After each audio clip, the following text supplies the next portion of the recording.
Hey, I'm Weekend Gabe, and you're checking out Weekend at Gabe's, and thanks for checking out this latest episode. While you're here, also follow us on these social medias at Weekend Gabe, at Weekend at Gabe's, and also at The Real Sam Crane. Thanks for checking us out.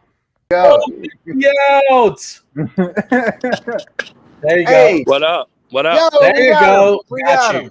You're locked All in. right. DJ Skoli joining us on Weekend at Gabe's for DJ Week tonight on Weekend at Gabe's. Good evening. Thanks for joining us from the field. Jamaican Oh, wait, hang on. There we go. Insert. Wait.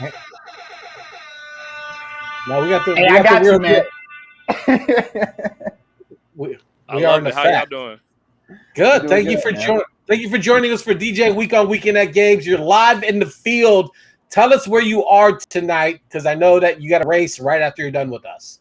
Yeah, so we're at the Point, Chicago, the old Flatiron, but people at Oh. Bourbon Division took it over, and it's super dope. I just left the sound check, and it sounded amazing. For my boy Griffin's birthday, this is a real special night because this is Griffin's first DJ set ever, too. Oh, yeah. I You know taught him how to what? DJ You know what? this week. So You know what? I'm hitting the horn, baby. That's what I'm Yeah. talking about. So we're real excited, man. It's gonna be a fun night. We got some dope performances. My boy DJ Fireox, Squad Double, we're all providing the sounds. It's gonna be a good night. Hell yeah. Fantastic. So this week we've been talking with some young DJs, some OG DJs, people who have been in the field. You yourself are much established. You have mixtapes, you're hosting parties, you're out there, you're curating, you're really living that DJ life of really introducing and flexing the music. I want to turn back the hands of time and go back to the moment when you first got introduced into the world of mixing and managing music and into starting into this path that you're on. Man, dang. Yeah, it was funny how you set that up. I was interested to see what direction you are. 'Cause I think I'm at the point where I'm like, I don't know if I'm an OG or I don't know if I'm like a young D. I know I'm not young, but I don't know if I'm an OG Hey, yet. I consider you an OG, bro. I Okay. consider you an OG. I'll take it. I like it. A lot of people call me an OG, so I'll take it. I'm gonna take. That's a great compliment. I love that. But so I really started. The first DJ sets I did technically were in college. So like my last year, probably like I would say 10 years ago, because I'm like 32 now. And I went to U of I in Champaign, and that's a big party school. So we were always doing parties, and parties need music, right? You know what I'm saying? You gotta have good music. So I just always collected. I was a big collector of music. I always was. Back then, I know this sounds ancient, so probably I am an OG. I was buying CDs. Yo, you and Ripping Gabe the alike. CDs. You and Gabe Burning alike. mixtape. So That's all I got. My homegirl Grace put the battery in my back, and she was like, she went to our house parties, and she's like, yeah, you should DJ my event. I'm like, I never really DJ before, and I just had been practicing at home, so I just did it straight off my laptop, and that was my first gig. Her birthday party. It was fun. Word. That's so funny. Hang on a second, because that's so funny. Because that's DJ Drip who joined us on Tuesday. He said the same thing. It was like his friend tapped him, and then he ended up using YouTube browsers to like mix music. I've been there. Yeah, we've all been there. Yo, I've been there. But the thing about me is I'm a lightweight hacker, so I always knew how to. FBI, I hope they're not listening to this, but I always knew how to get MP3s, had my ways. By any means necessary. Yeah, so I had external, even when I was like young, like that. Now that I think about it, it's like I really always kind of been a DJ. Like I always just collected music. Right. You know, and I always I wanted to produce. That was my first dream.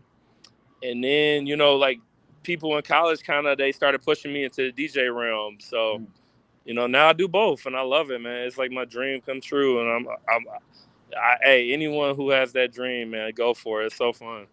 Hell yeah. I want to get into the production in just a little bit, but I'm curious. Were you trapping off of LimeWire? Oh yeah, LimeWire, BearShare, Napster, Bookshare. Bookshare. Yeah, that man. But LimeWire was my favorite though. Yeah, it was definitely the cleanest program. I mean, I say that. Like BearShare was a little dicey. Yeah. Yeah, it was a little dicey. Definitely, yeah. I've crashed a couple of my computers back in the day with BearShare, but LimeWire, yeah, good quality downloads.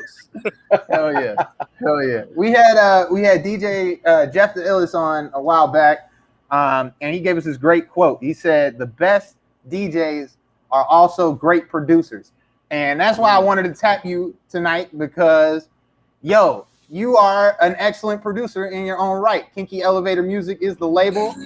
Yeah, man, that talk- sounds hilarious to hear someone say that out loud.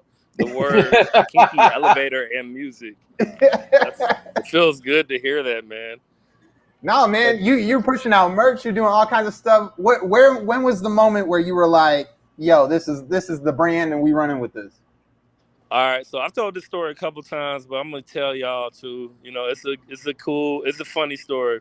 So I used to sell drugs legally. So I was pharmaceutical sales, like out of college. Like I was gonna be a corporate America ass motherfucker, you know, like believe it or not. And I was working out in Vegas, you know, at like a drug convention, and we would go to dinner with doctors, go to the club with the doctors, and like Nice. party with them. So we were partying at the Palms place with these doctors, and you know, like I was always the designated person that would like in the suite play the music and stuff, like fake DJ. And then we went down to a pool party and saw DJ Jazzy Jeff, which kind of ties into your point of producers and DJs. Yeah. That dude was just such a wizard on the ones and twos. It was like incredible. And I was feeling so inspired. I was like, damn, this is what I want to do. I'm like, after hearing that, then I got in the elevator and the music in the elevator was crazy. And I'm like, I used to call stuff kinky. So I was like, man, this is some kinky ass elevator music. And I went up to the suite and I made the SoundCloud. It was just as a joke. And then I released like a project through there, and then people started DMing me about it, kind of forcing me to make it to a label. And here we are, pretty much.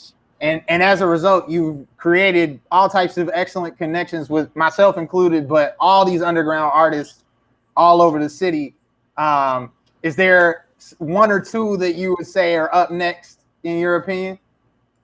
Oh, damn, you put me on the spot, bro. Wow, I can't believe you just did that. Hey, you can answer politically. You can stay on the fence. I won't tell you to get off it. I mean, okay, I have a lot. You know, I'm going to shout out.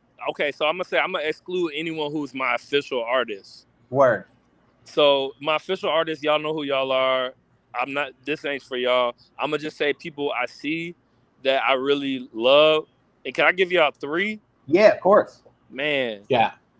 This guy, I don't know if y'all heard Jesse 5K.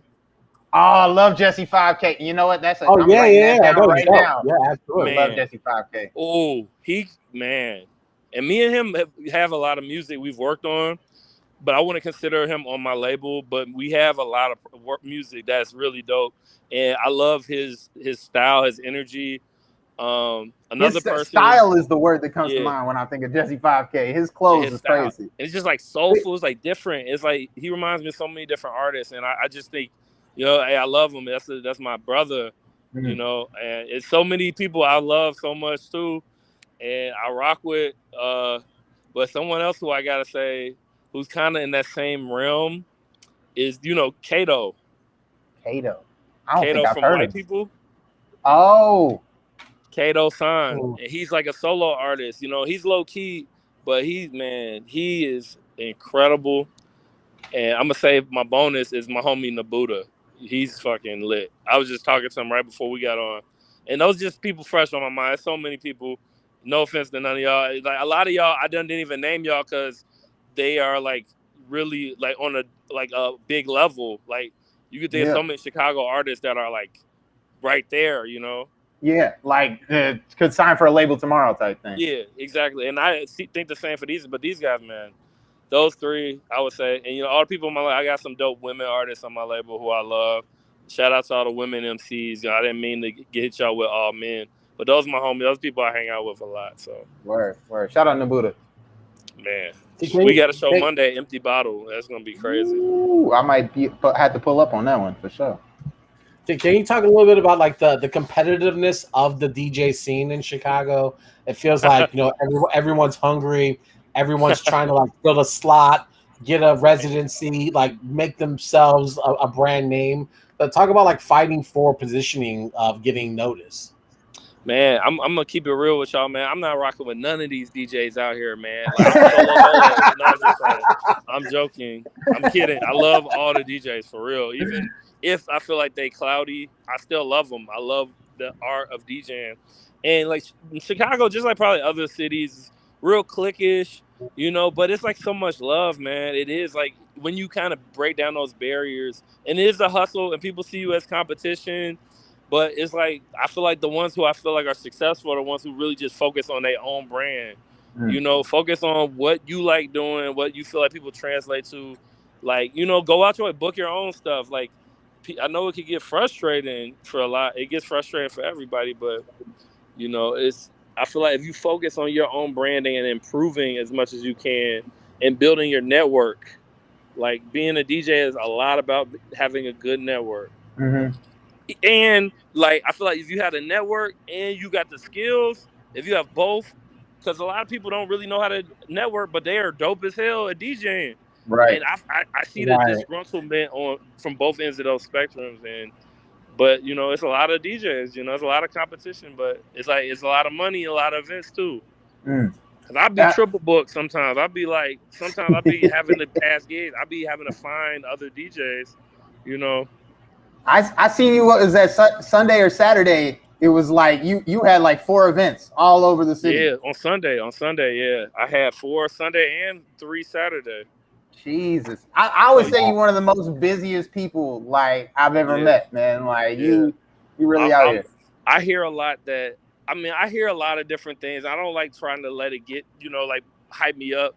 Like people say shit to me that kind of really surprises me about like how they respect me, and I love being respected, and I appreciate all the kind stuff. But the thing that really sticks out to me is when people say I'm the hardest working, because that's something I do pride myself on. But I used to kind of be offended by that because it'd be like, okay, I get it, okay, I'm the hard worker, but you didn't call me the best, Right. Like, I'm like, as a DJ, you want to be like, I'm the best. But then I thought about it, I'm like, man, all that don't even matter. Like, my whole motto is like, I don't care if people like you more than me. I don't care if you think you can rock a crowd better than me, but I'm gonna outwork you, every day. And I'm gonna be there. I'm gonna work my ass off, regardless. Yeah. So I do appreciate that, Thank you, and yeah. Hell yeah. Nah, I want. We talked a little bit about this with DJ Drip, but since we on the topic, are there like techniques that you use to push yourself to be better at DJing? Is it a matter of like really analyzing the set that you just did? Is it a matter of being prepared when you show up? Like where are you most critical of yourself? Man, so it's funny you said that because it's been a couple of different times where I kind of had to reanalyze what I wanted to focus on, improvement.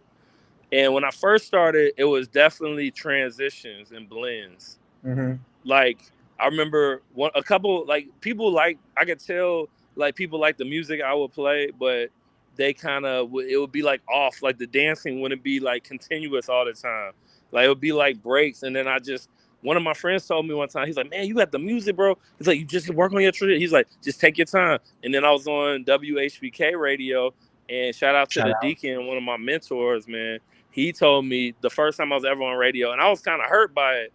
He's like, yeah, I can see that going up in the young clubs. He's like, but yeah, you just gotta, this transition needs a little bit of work. So I was so hype on that. I was like, okay, transition. I'm gonna be the coldest. I'm like, ain't no one ever gonna say that to me ever again.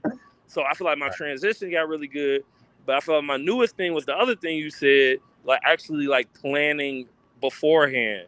Right. Like I would catch myself. I'm like, I'll be freestyling every party I do, and it would be cool. But I would find myself kind of scrambling and not being able to focus on the things that I'm good at. Mm-hmm. So now I've done my first sets this year where I actually like pre-planned it. I've like never done that before, until this year, and I feel like it's been a good thing because it helps me even get better on both ends. So that's definitely kind of the thing I've been working on most lately. Right. That's kind of a sport. Multiple types of equipment too. True. It's kind of like a sports analogy of like scripting your plays, like making sure like you bring out the best. But speaking of like kind of a sports analogy, like what does it feel like when you're in a space and a weak motherfucker is out there performing? Well, what kind of reaction does DJ Skoli get out from seeing a weak ass DJ being in the same space as you? Man, You I'm have to name encouraging, names. bro. I'm encouraging, bro. I'm like, bro, trust me. You can ask my assistant, you can ask anybody on my team. I'm the most encouraging person you'll ever meet in your life. Like, if you're trying to do art, bro, I'm gonna gas you. Like, I'm gonna be real with you, but I want you to keep doing it.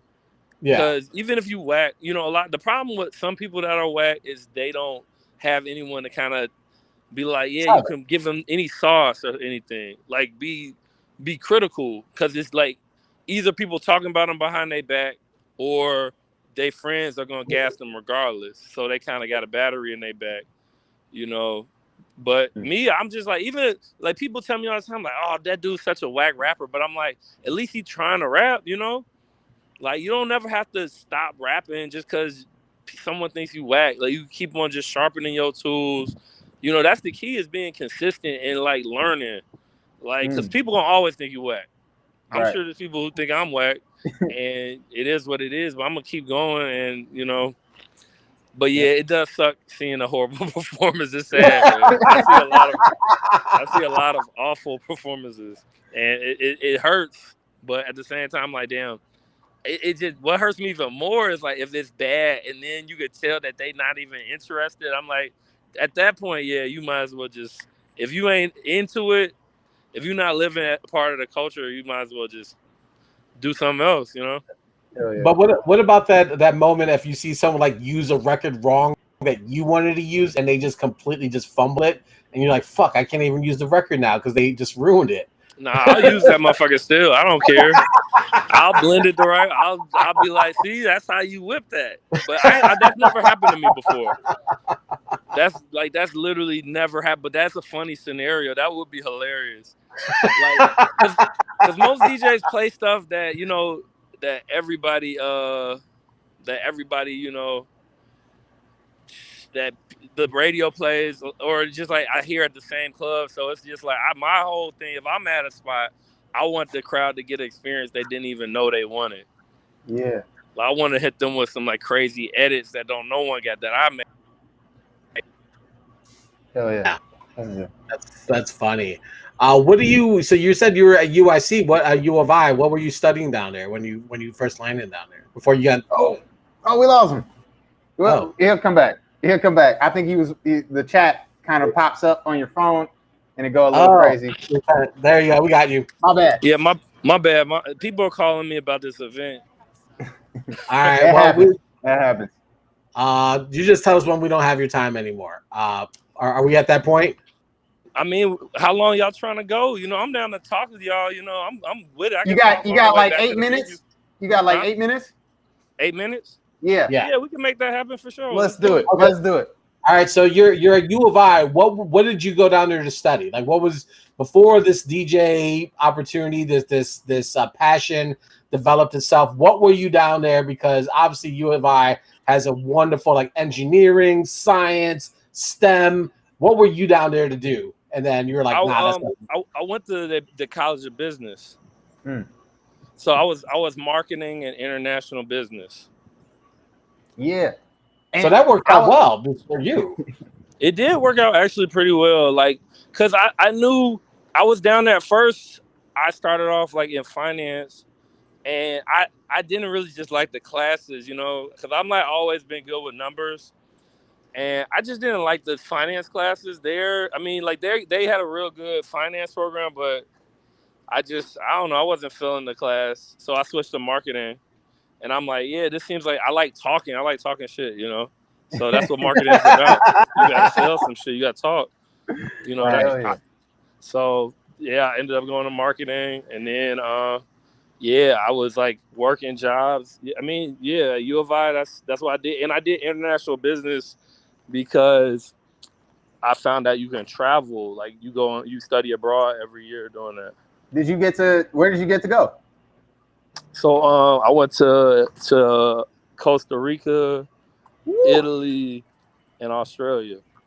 Yo, I've never been to Australia. I would love to go one day. That's amazing. Yeah, I've been to Australia twice actually. I went in high school too. Word. Yeah, man. I'm not like not to toot my own horn, but I really value traveling, man.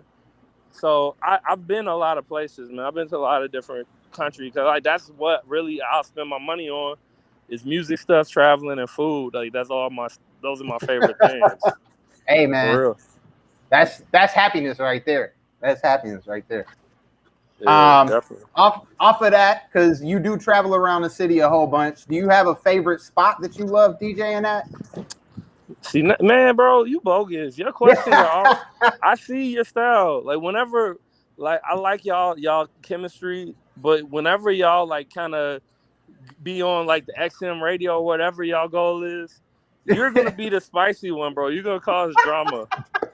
You are. Yeah, I'm causing like beef. I'm causing beef. You can be political. You could give us three again if you want. Okay, I'll put a couple. So I'm gonna put the spots that I got. I mean, honestly, that I got my residencies at. Well, okay, no, actually, my number one spot, no lie, is Concord. Word. That's my dream spot to like throw my own show. Word. I love playing there. My second is Cafe Mustache because it's a small kind of intimate. That's venue. a new. It's pretty new venue, right? Like I haven't been to that one. Yeah, it's a couple. I think they've been open at least 3 years. Never. It's in Logan. It's right on California and Milwaukee, and I love doing it. I actually have a residency there now, and Nice. I love it. I love it. It's called Skoli Moly Donut Shop, and it's a good really? vibe. Yeah, it's every third Thursday at Cafe Mustache. Nice. And speaking of events that you throw, the biggest one is obviously Coachella. Yeah. It seems like the one people like the most. And you that already happened this year, or you still got that coming up? Man, I already had 2 this year. I had a pop-up one at this spot called Angie's Tavern, which was mainly a merch pop-up, and I had my homies perform. And then I had one at Promontory on my birthday on August 10th. Yeah. And it was dope. It was lit. Both of them were a good vibe for sure. The one at Promontory, like, it stormed real bad that night too, and it was a lot of people. It was a real good turnout. Man, I've been going to the Promontory more often recently, and I really love that venue. It's just I heard you talk about Simba, and I know he like basically runs that spot. Yeah, he lived there now. Every time I pull up, he's behind the ones and twos. And I'm just like, gee, because I had to holler at Promontory, like shout out to them. I had to holler at them like for real because it was like they were playing around, not trying to give me a date, you know. And I'm just like, dude, trust me, I'm from Hyde Park. This is where I grew up. And then dude was like, you know what? You're right. And he gave me a date, and it just happened to be on my birthday. And I'm like, see, you watch, you're gonna see. You're gonna see. It's just gonna be the beginning of a beautiful relationship. So I hope that could be like another one of my like residencies. Hell yeah.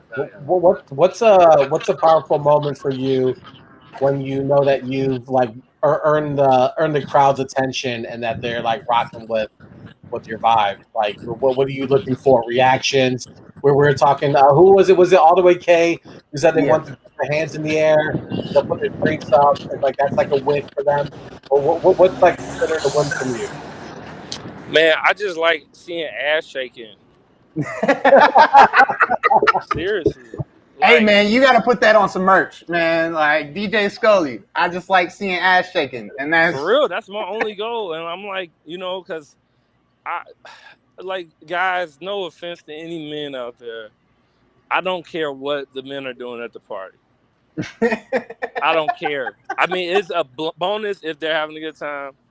I mean, yeah, if men are shaking their ass, I'm totally fine with that.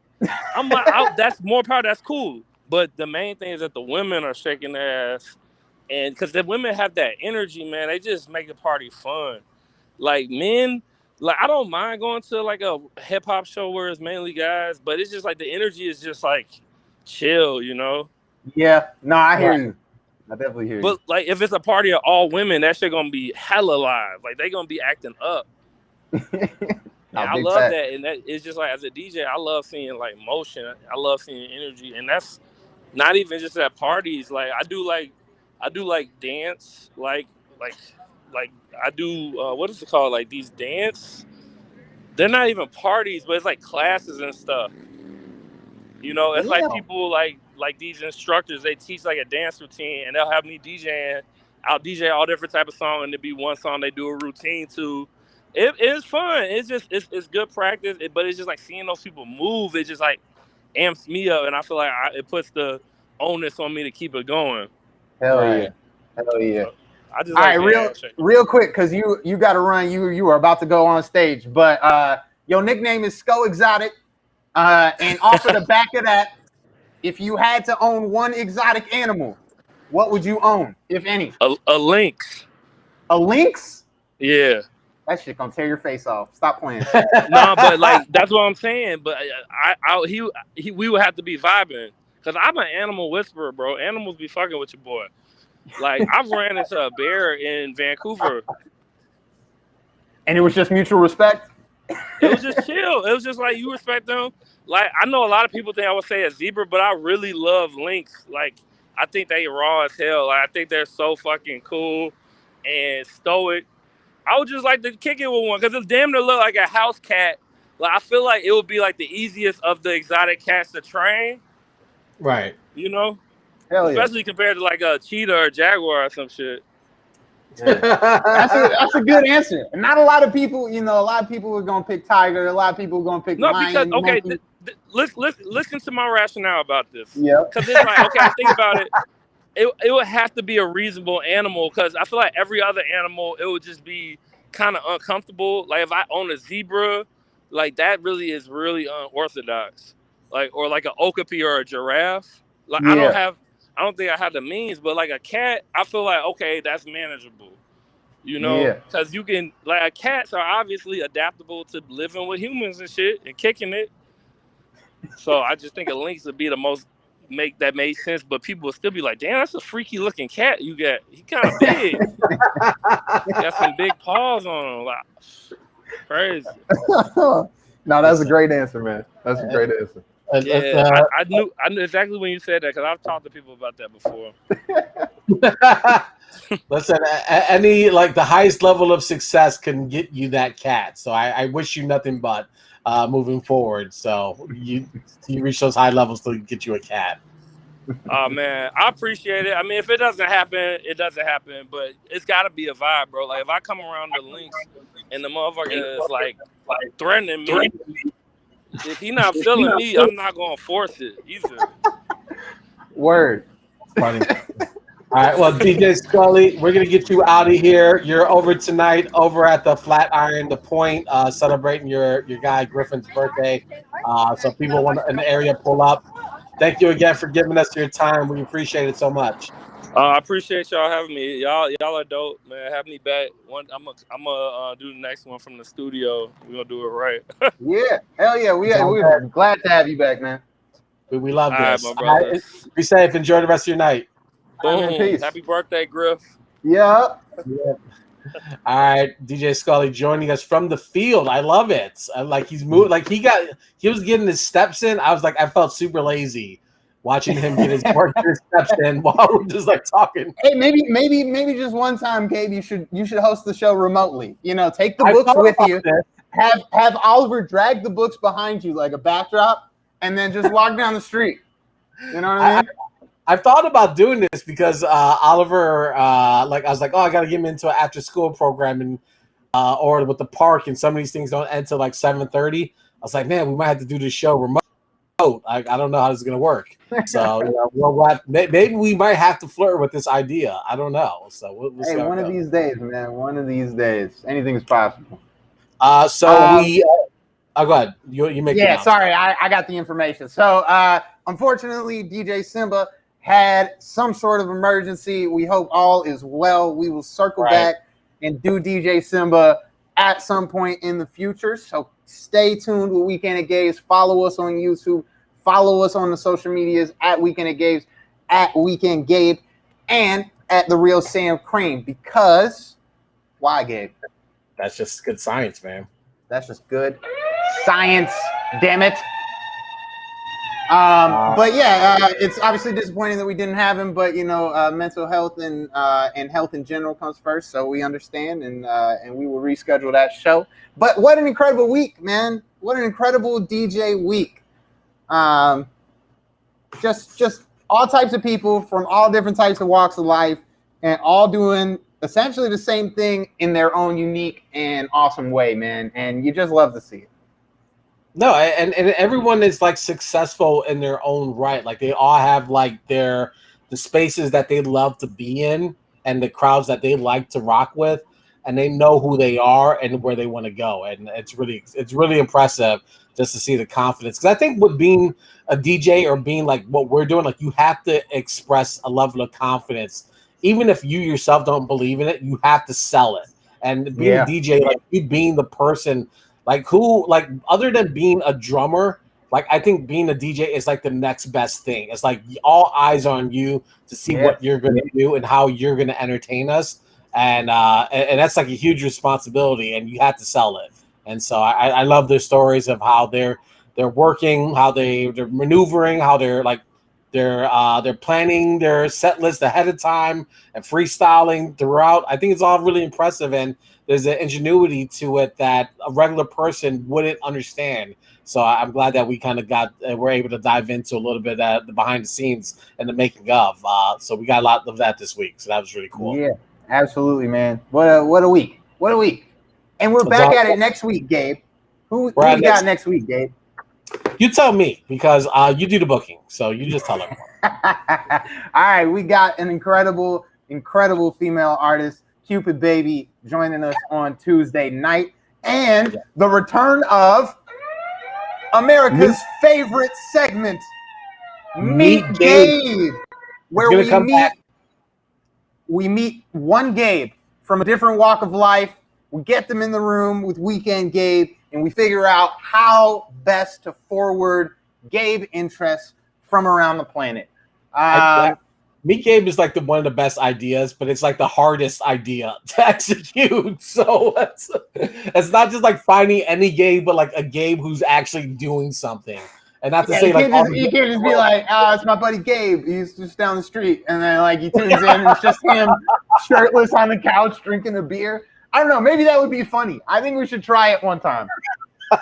just a regular guy named Gabe who's just like lifts weights in his front yard, drinks old style. I don't know. Where's an NBA Jam T-shirt? I don't know. Like it would be great. We'll let's find that guy or girl, whoever. I don't know. But anyways, we're gonna bring it back. So next Tuesday is gonna be fantastic. And then we're also having another Thursday Thunnies set up for next Thursday for the return of some more laughs as we introduce into the first week of school for the kids. And I didn't even mention the one I was most excited about, Gabe. Thursday night, we have the incredibly talented Shoelace Belt joining us live in studio, and I am excited. I know Gabe hasn't heard the music yet, but trust me, Gabe, you are going to love this kid. Skateboarding, good vibes, good energy. Can't wait. I love it. Hey, listen, I love good music. I don't know about some of the stuff coming out tomorrow for new music, but I love new music. Let's pray Donda drops. Hey, wherever you at, if you at Donda right now, let's just create some good intentions that thing is going to be in our hands by Friday. We talked about it on Tuesday. The rumor is after, Donda here in Chicago is live in effect at Soldier Field. It's going down right at this moment. So hopefully, as soon as he closes up shop, maybe the album gets pushed out to the digital streaming platforms. We will find out tomorrow morning.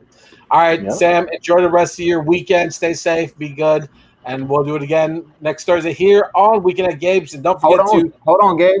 Yeah, well, you was about to say it. Sorry, my bad. Don't forget to share, support, and show love. And also give us a follow on these streaming platforms, The Weekend Gabe, Weekend at Gabe, and The Real Sam Plan, because your social media experience will be increased by a lot.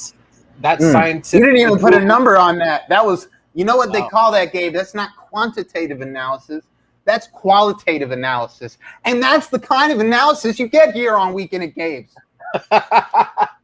That's just scientifically proven because we follow the science on the show, so follow us. Enjoy the rest of your evening. We'll see you again next Tuesday right here on Weekend at Gabe's on Twitch at 8 o'clock. Out. Peace. Hey, I'm Weekend Gabe. Thanks for checking out this latest episode of Weekend at Gabe's. Click on any of the links swirling around my head and also hit the subscribe button while you're here. Thanks for checking out us here on YouTube.